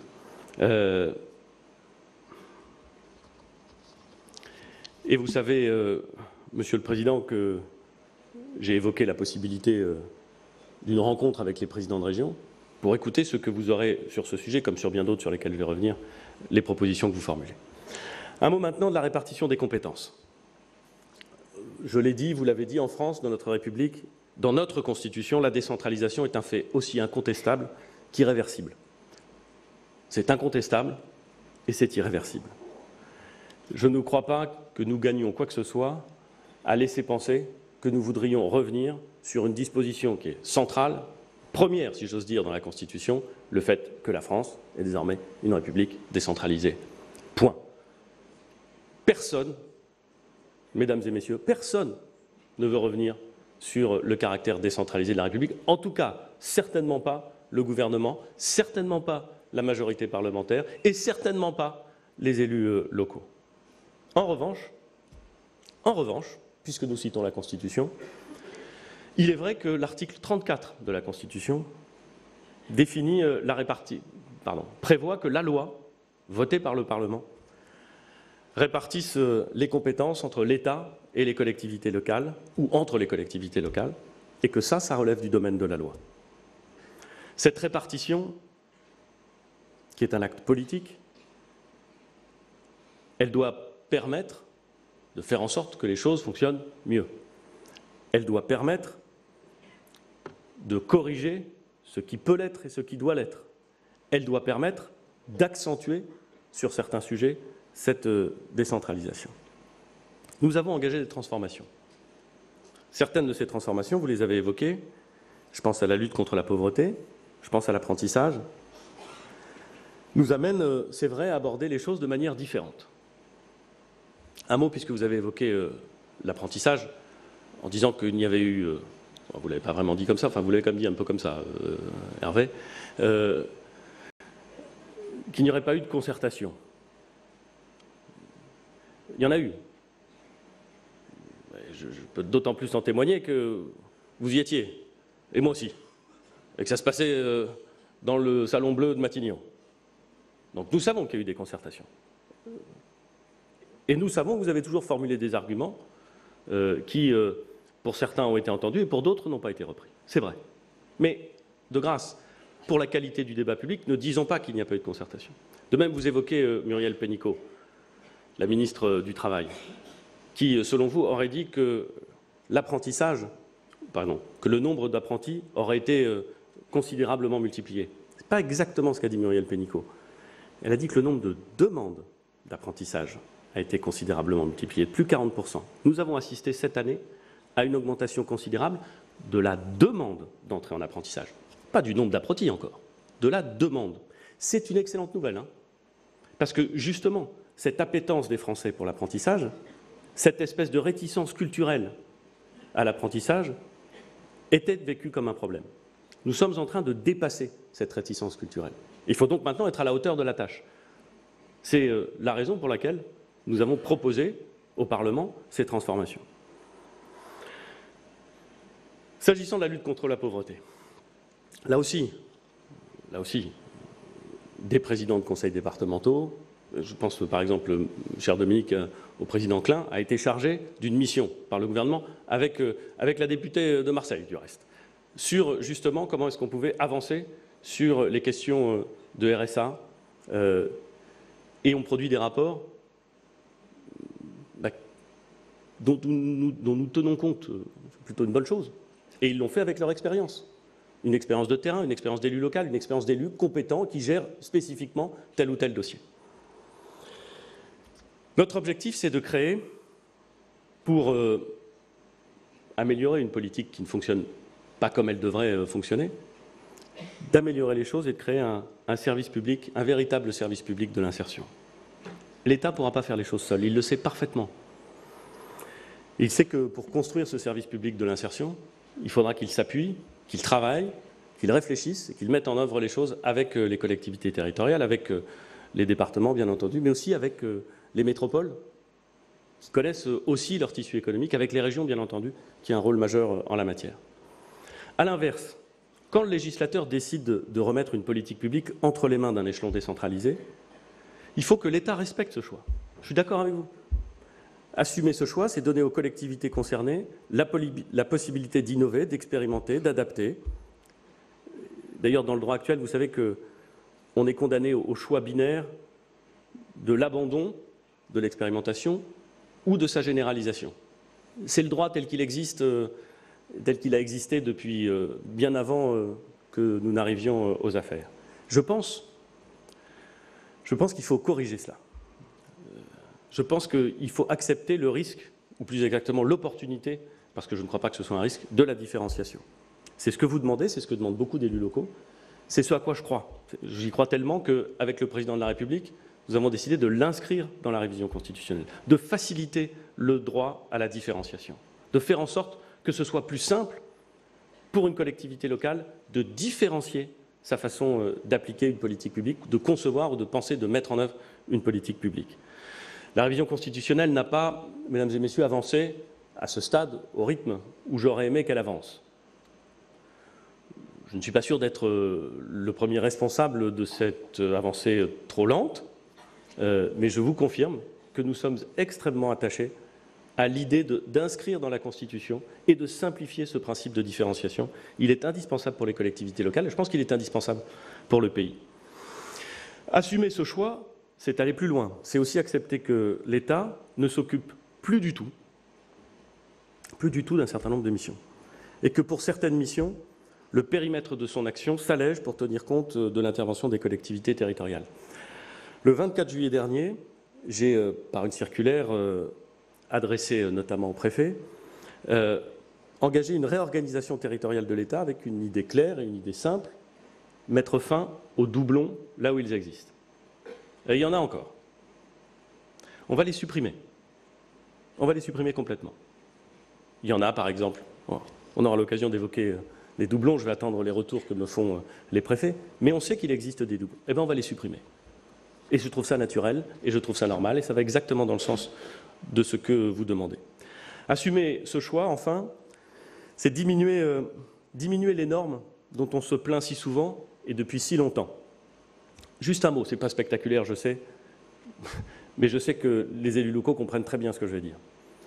Traditionnellement, les gouvernements prenaient environ une centaine de décrets dans le pouvoir réglementaire autonome de l'État, une centaine de décrets par an. C'est à peu près la moyenne si on regarde les 10 dernières années. Nous avons indiqué aux administrations que c'était trop et qu'à chaque fois qu'ils apporteraient une norme, ils allaient en supprimer un certain nombre. Moyennant quoi, je le dis parce que ça n'est pas sans intérêt, nous sommes passés d'une centaine en moyenne à 18, un peu moins de 20. Et nous avons supprimé, je crois, près de 10 000 circulaires, et nous avons supprimé 41 textes réglementaires qui imposaient... Ça ne change pas la vie immédiatement, et encore une fois, je n'ai aucun doute, ça ne sera jamais spectaculaire. Mais c'est un travail sérieux, minutieux, qui permet d'éviter de faire peser sur les collectivités territoriales des normes toujours accrues, qui font peser sur leur budget des contraintes toujours plus fortes. Quelques autres sujets que je voudrais évoquer avec vous, et peut-être plus spécifiquement avec les régions, Monsieur le Président, Mesdames et Messieurs. J'ai invité les 17 présidents de régions ou de collectivités ultramarines à un dialogue à Matignon le 19 octobre prochain. Le but de cette rencontre, c'est que, au-delà des projets que nous avons en bilatéral, nous puissions nous donner une feuille de route partagée, une méthode et un calendrier. Il faudra que nous parlions de tout, y compris des sujets qui fâchent. Il faudra qu'on parle du FCTVA, vous avez raison, on en parlera. Il faudra qu'on parle de l'orientation, vous l'avez évoqué, des structures de distribution des fonds européens, vous les avez évoquées. Pardon de revenir sur le sujet, mais c'est un des éléments que nous voulions discuter lors de la dernière CNT. Pour une raison simple, c'est que nous avons intérêt, région et État, à arriver à Bruxelles unis sur ce sujet. Sinon, nous ne prévaudrons pas, parce que nous ne serons pas seuls. Donc nous avons besoin de travailler sur ces sujets pour savoir comment nous organiser de la meilleure façon possible dans cette discussion qui vient, notamment sur le budget européen. Mais nous parlerons aussi des sujets qui ne fâchent pas et qui nous rassemblent, et sur lesquels, contrairement à ce que j'entends parfois, le gouvernement fait parfaitement confiance aux régions. Je voudrais en citer 4. D'abord les questions, mais il y en a probablement d'autres, les questions de développement économique. Plusieurs projets nous mobilisent en ce moment autour de la discussion du projet de loi Pacte. La réforme des CCI, la modernisation de l'outil industriel, grâce à une mesure de suramortissement puissante durant 2 ans. L'export, vous l'avez évoqué, avec une refondation de la politique de soutien à l'export qui passe par les régions et qui est assumée par le gouvernement, qui a été portée par le ministre des Affaires étrangères, de l'Europe et des Affaires étrangères, et qui est parfaitement assumée par le gouvernement. Les régions doivent être au cœur de cette politique de l'export. Les réformes qui visent à faire grandir les PME et les ETI en supprimant ou en gelant un certain nombre de seuils, et la revitalisation industrielle de nos territoires. Nous avons lancé une mission qui porte sur une centaine de territoires d'industrie. Nous l'avons lancée et très tôt, nous avons demandé aux régions d'y participer. C'est, Monsieur le Président, le vice-président de la région Centre-Val de Loire qui représente les régions dans ce petit groupe de travail sur comment est-ce qu'on innove et comment est-ce qu'on renforce la politique industrielle, non pas simplement sectorielle, mais à destination d'un certain nombre de territoires et d'écosystèmes qui sont cruciaux et décisifs pour l'industrie française. Les questions de mobilité, vous les avez tellement évoquées que je ne sais pas si je dois y revenir, mais quand même. S'agissant de la mobilité ferroviaire, nous avons mené une réforme qui, convenez-en, n'avait pas été conduite jusqu'à présent. Je pense profondément que les régions vont bénéficier de cette réforme. La réorganisation de la SNCF, la reprise par l'État des 35 milliards d'euros de sa dette vont lui permettre de baisser ses coûts et de réorganiser son fonctionnement. C'est une bonne nouvelle pour les régions. Et si cela ne suffit pas, l'ouverture à la concurrence vous permettra demain de choisir le meilleur service au meilleur prix. Les textes d'application les plus urgents seront pris avant la fin de l'année et la balle sera ensuite dans votre camp, en vérité dans notre camp, pour préparer l'ouverture à la concurrence. Je sais que Renaud Muselier pour sa région, que Xavier Bertrand pour sa région, qui sont géographiquement au sud et au nord, ont choisi et souhaitent être pilotes en la matière. Nous sommes, je vous l'ai déjà dit, à votre disposition pour avancer, pour faire en sorte que vous puissiez profiter à plein des effets de cette réforme. La mobilité sous ses autres formes ensuite. Nous allons présenter le projet de loi d'orientation des mobilités dans quelques semaines. L'idée, c'est de renforcer le rôle des régions dans la coordination des politiques de mobilité au service de l'intermodalité. Ça vous permettra de mieux organiser les mobilités de demain avec une ouverture très large des données des opérateurs de mobilité qui est la condition pour vous permettre d'opérer, ou plus exactement, de concevoir efficacement les dispositifs. Sur la formation et les compétences, le déploiement du plan d'investissement dans les compétences est plutôt sur de bons rails. Des conventions d'amorçage ont été conclues avec 16 régions, finançant 148 000 formations en 2018. Le plan va prendre en 2019, et grâce aux régions, une nouvelle dimension. Ces moyens vont doubler, passer de 1,5 milliard d'euros à 3 milliards d'euros. D'ici la fin de l'année, nous devrons avoir signé les pactes pluriannuels d'investissement 2019-2022 que vous êtes en train d'élaborer avec les services déconcentrés de l'État. Et les retours que j'ai, et si ça n'est pas le cas, je serais heureux de l'entendre et qu'on puisse en discuter, mais les retours que j'ai, c'est que dans la très grande majorité des régions, ces discussions fonctionnent bien et vont nous permettre de pouvoir signer ces programmes pluriannuels d'investissement et de pouvoir avancer dans le domaine. Cet effort financier massif doit nous permettre d'atteindre un objectif de 200 000 formations, entrées supplémentaires en formation par an. C'est un effort qui va s'ajouter à celui des régions, qui évidemment devra être maintenu. Il a été convenu, vous le savez, que l'abondement de l'État ne sera pas pris en compte dans l'observation de l'évolution des dépenses régionales de fonctionnement. C'est une question qui avait été soulevée, à juste titre. Nous l'avons pris en compte et nous avons indiqué qu'elle serait retraitée de l'évolution des dépenses régionales dans le cadre de l'exécution des contrats. Et nous devons, comme vous le demandez, gérer ensemble la transition pour la réforme de l'apprentissage. Muriel Pénicaud et Jacqueline Gouraud nous proposeront ensemble un agenda de travail sur ce sujet. Enfin, dans le domaine de l'orientation, un mot. Je vous confirme que nous engageons le transfert des 200 postes des directions régionales de l'ONICEP en 2020. Jean-Michel Blocher vous le précisera tout à l'heure. Nous sommes prêts à mener des expérimentations dans le cadre du service public régional de l'orientation. Enfin, il me semble que l'autorisation donnée aux régions d'intervenir, y compris dans les collèges, dans le cadre du parcours de découverte des métiers, est une bonne chose. ce sera vrai à partir du 1er janvier 2019. Un cadre national de référence sera établi conjointement entre l'État et les régions afin de préciser le rôle de chacun. Mais les régions, parce qu'elles sont en prise directe avec les réalités économiques locales, ont évidemment vocation à participer à l'information des jeunes dans le domaine de l'orientation. La loi pour la liberté de choisir son avenir professionnel prévoit ce nouveau partage de compétences. L'idée, c'est d'améliorer sensiblement une orientation qui, depuis longtemps, Monsieur le Président, ne fonctionne pas aussi bien qu'elle devrait fonctionner. Mesdames et Messieurs, ouvrons les yeux, regardons autour de nous. En quelques années, tout a changé. Les sciences, les techniques, les moyens de transmission et de communication, oui, vraiment, tout a changé. Cette phrase n'est pas de moi. C'est Gaston Defferre, dans le même discours de juillet 1981, qui la formule. Comme quoi, dès 1981, ce sentiment d'urgence et de transformation s'exprimait. Je pense que ça doit nous permettre de mettre en perspective un certain nombre de nos échanges. Le lien indispensable qui doit se tisser entre nous, vous l'avez dit, a été distendu. Je ne crois pas qu'il ait été cassé, je ne crois pas qu'il ait disparu. On ne peut pas réparer le pays sans travailler en confiance, y compris avec des désaccords, mais en confiance avec les collectivités territoriales. Et donc, moi aussi, je lance mon appel de Marseille, Monsieur le Président. Il y aura peut-être moins d'écho, n'est pas formulé dans les mêmes conditions, mais j'y crois autant que vous y croyez. C'est l'appel à une décentralisation qui accepte les désaccords et qui s'inspire au fond de l'état d'esprit dans lequel vous avez placé notre réunion de ce matin. La franchise et l'amitié. L'amitié qui crée un lien, la franchise qui autorise à se dire qu'on n'est pas d'accord. J'ai été rassuré par l'appel de Marseille et par votre intervention de ce matin, cher Hervé, sur ces deux points. J'espère que ce que je vous dis aujourd'hui vous aura, vous aussi, et vous, mesdames et messieurs, rassurés sur ces deux points. Je vous remercie à la fois pour votre accueil et pour votre attention.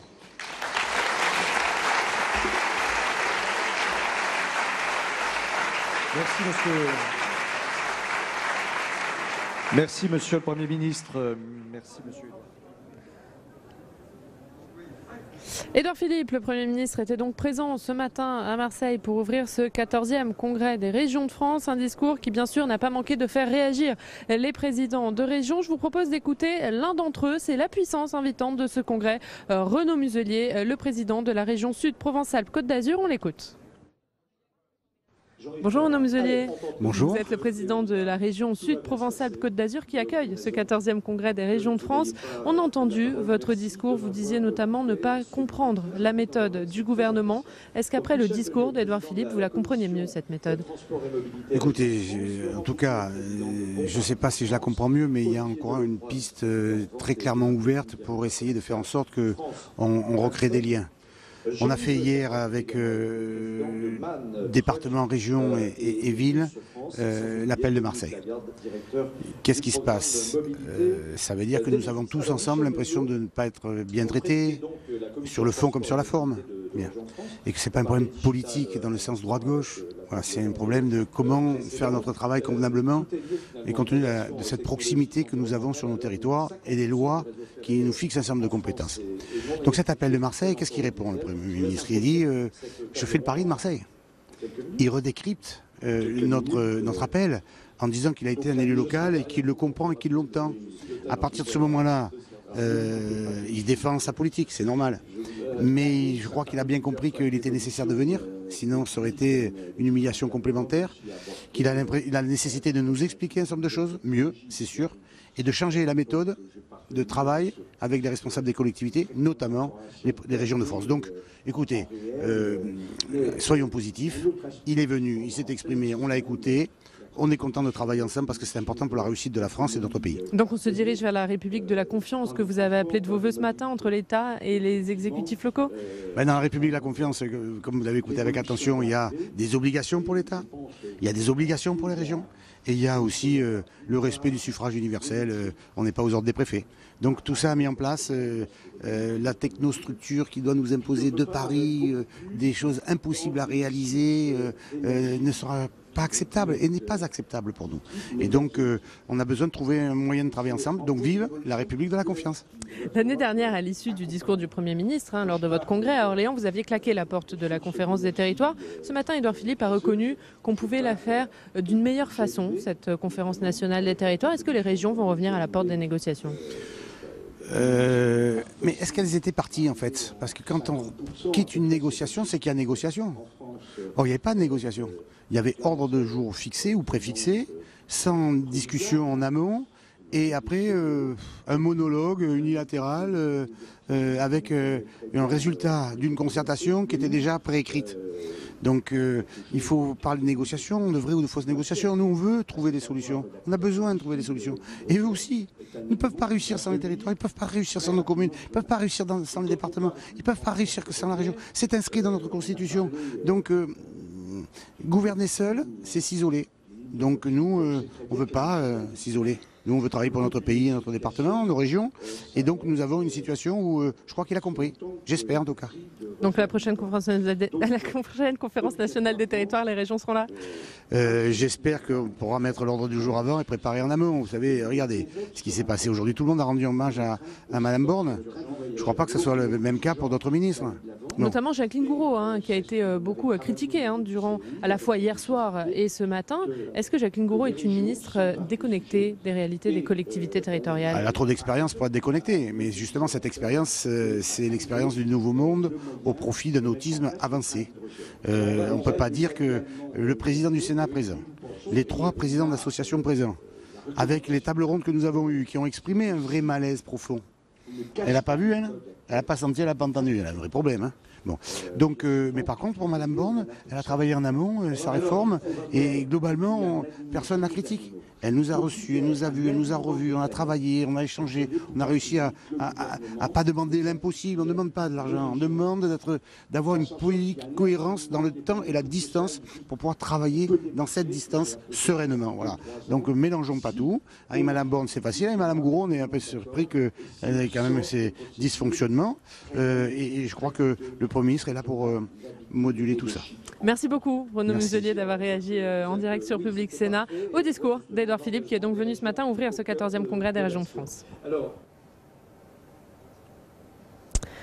Voilà pour cette réaction de Renaud Muselier enregistrée il y a quelques minutes. Je vous propose maintenant d'écouter Gérard Larcher, le président du Sénat, qui était déjà présent hier soir lorsqu'a été lancé cet appel de Marseille où les 3 grandes associations, départements, régions, communes, se sont unies pour dénoncer la politique recentralisatrice du gouvernement.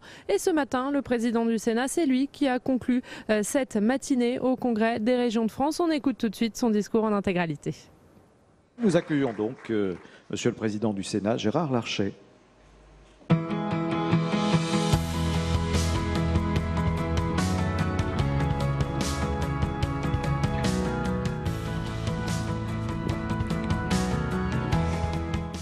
Monsieur le Président de Région de France, cher Hervé Morin, Monsieur le Président de la région Sud, mes chers collègues présidents de régions et de collectivités, je voudrais saluer mesdames et messieurs les ministres qui sont là, saluer mes collègues parlementaires, saluer le président du comité des régions d'Europe, saluer Tony Estanguet qui préside Paris 2024 et vous tous. Je suis heureux pour la 2e fois en moins de 14 heures de reprendre la parole à cette tribune. Et peut-être d'être à vos côtés pour conclure cette matinée de ce congrès des régions de France. Vous aviez choisi un thème majeur, les régions au cœur de l'Europe. Mais au-delà de ce thème et des échanges qui ont lieu ce matin, je veux dire quelques mots du contexte naturellement dans lequel ce congrès s'inscrit. Hier soir, ici même, les 3 principales associations d'élus, Régions de France, Départements de France, Maires de France, ont lancé un appel pour les libertés locales. Et je le redis, je partage cet appel. Cet appel, vous en connaissez l'historique, et je n'y reviens pas. Oui, j'avais prévu d'évoquer avec vous les questions au cœur de votre congrès, et bien sûr les régions au cœur de l'Europe, et notamment des points qui ont été abordés ce matin, la mise en œuvre de la politique agricole commune, celle de l'utilisation des fonds européens. Un mot sur ce sujet. Au Sénat, nous avons adopté plusieurs résolutions pour défendre le budget de la politique agricole commune et pour appeler une politique régionale européenne ambitieuse au service de la cohésion territoriale. Et puisque j'ai, Monsieur le Président, la responsabilité pour un an de présider l'Association des Sénats d'Europe, c'est un point que nous partageons dans tous les pays qui ont une seconde chambre. Et il est notable qu'un pays, par exemple les Pays-Bas, viennent de prévoir dans leur budget le renforcement de leur politique en direction des régions et non l'affaiblissement de la politique en direction des régions et des collectivités locales. Ces fonds européens sont un levier d'investissement important pour les territoires et c'est essentiel, me semble-t-il, dans le cadre de nos régions. Trop souvent, par le passé, nous avons eu un taux décevant de consommation des fonds de cohésion. Grâce à l'action des régions, après l'expérience alsacienne, je ne doute pas qu'il sera certainement supérieur. Et j'ai entendu ce matin l'appel du président Morin à lever les freins administratifs qui empêchent d'être plus performants. Et j'avoue être resté interrogatif en écoutant le Premier ministre sur ce point. Mais notre rencontre, elle est d'abord marquée par l'appel de Marseille, par l'initiative de Territoires Unis, et au fond par la nécessité d'entendre deux mots, appel, et dans la bouche du Premier ministre, Paris. Je vais donc être bref et j'ai chamboulé tout mon discours. J'ai noté un point de convergence fondamental entre les deux discours. Mais je rappelle que c'est notre Constitution. La République est décentralisée et la loi répartit les compétences. Heureusement qu'on est d'accord là-dessus. J'ai entendu Hervé Morin, j'ai entendu le Premier ministre. Mais, je vous le dis tout de go, la franchise et l'amitié, pour reprendre les propos du Premier ministre, y compris dans les désaccords, ne suffisent pas pour rebâtir la décentralisation moderne que nous appelons tous de nos vœux. Oui, je vous le dis, une décentralisation réussie ne peut pas se résumer à une décentralisation qui accepte les désaccords et qui renvoie ensuite chacun dans son coin. L'enjeu, c'est de dépasser ces désaccords pour construire ensemble des solutions d'avenir pour le pays. Moi, je vous propose qu'ensemble, nous surmontions nos désaccords, y compris dans un dialogue exigeant. Et c'est en tous les cas l'objectif du président du Sénat. Alors, n'étant pas très intellectuel, puisque je ne suis que vétérinaire, j'ai entendu invoquer Lévinas, Descartes. Moi, je vous propose d'être très pratique et de partager ensemble le défi de Marseille. Au-delà des gestes d'amitié, l'enjeu est bien de reconstruire la confiance qui est rompue. L'enjeu, c'est de saisir les mains tendues de part et d'autre et de construire ensemble, concrètement, les nouvelles collaborations entre l'État et les collectivités avec une nouvelle méthode. J'ai entendu à plusieurs reprises, Madame la Ministre, que la méthode Elisabeth Borne pouvait être brevetée. Alors, pourquoi pas? Je dois dire aussi que nous l'avons mise en œuvre avec succès au Parlement.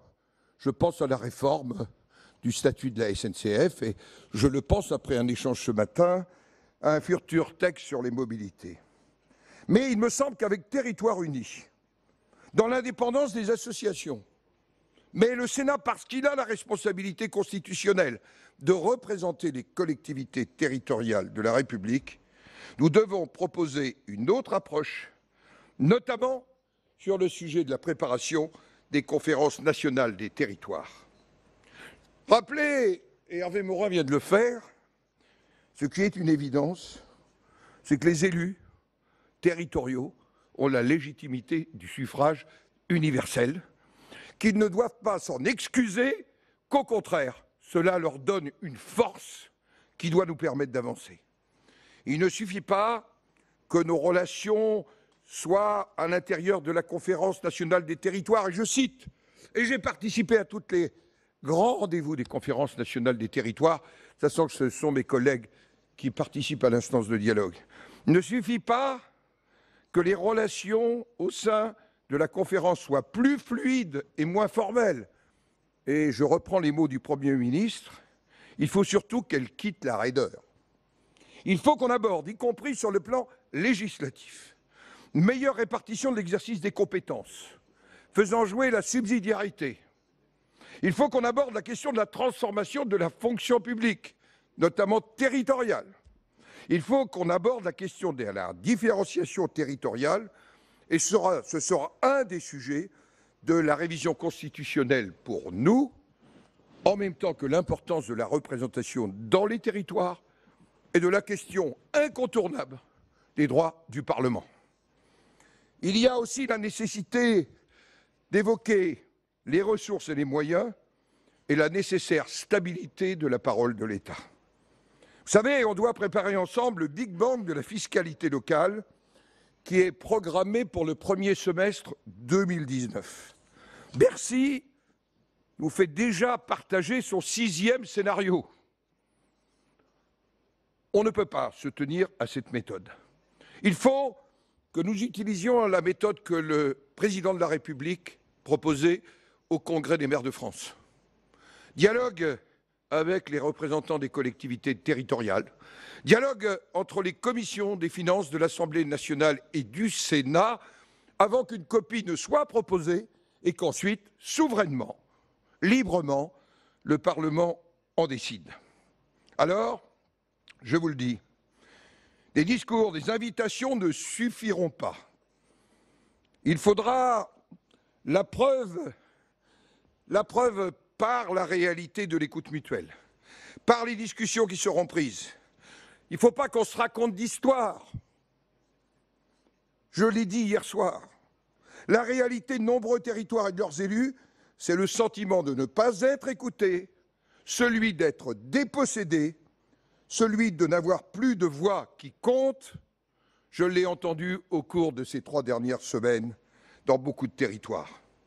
Comme si, au fond, la République des territoires n'était parfois devenue qu'un accessoire. Alors, ensemble, relevons le défi de Marseille. Ce qui structure notre engagement, c'est l'avenir de la France, dans le respect des mandats que les Français nous ont confiés. Je crois que c'est ensemble que nous dessinerons la France de demain, non pas les uns contre les autres, non pas l'exécutif contre le Parlement ou l'exécutif contre les associations, mais bien ensemble. Ça veut dire une méthode.